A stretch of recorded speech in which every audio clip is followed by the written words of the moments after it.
Morning students, today we will understand first chapter of economic, the story of village Palampur.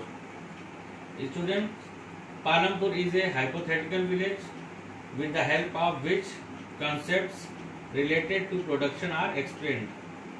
In Palampur, as in villages across India, farming is the main productive activity.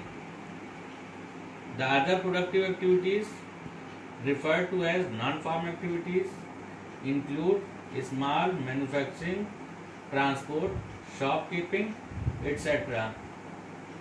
Students, the aim of production is to produce goods and services.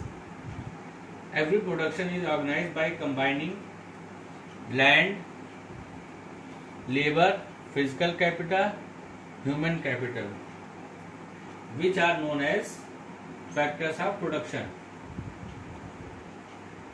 In the kind of crops grown and facilities available, Palampur resembles a village of the western part of the state of Uttar Pradesh.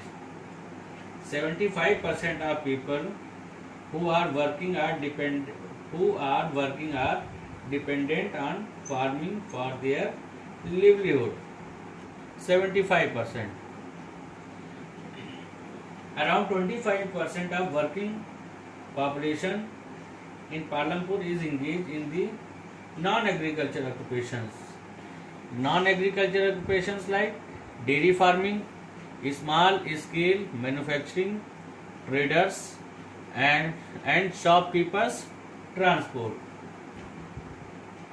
Students, here we understand a revolution, green revolution. What is meant by green revolution? Students, it is a revolution introduced in the late 1960s in the field of agriculture, which adopted the modern methods of farming and HYV seeds to increase the agricultural production.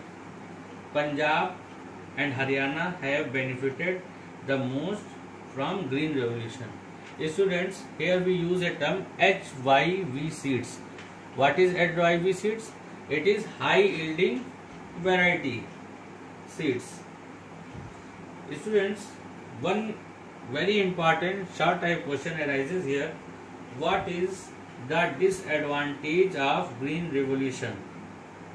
So, the disadvantage of green revolution: excessive use of chemicals and fertilizer has led to land degradation. If we ask a question from today's class, what are the four main factors of production? So, four main factors of production are land, labor, physical capital and human capital. Another question we have to discuss: name the prime economic activity at Palampur. So students, what is the answer of this question? Farming is the prime economic activity at Palampur. Economic activities are performed mainly to earn, spend, invest or distribute money. So students, this is about for today's class. Next time we will hear with another important question. Thank you.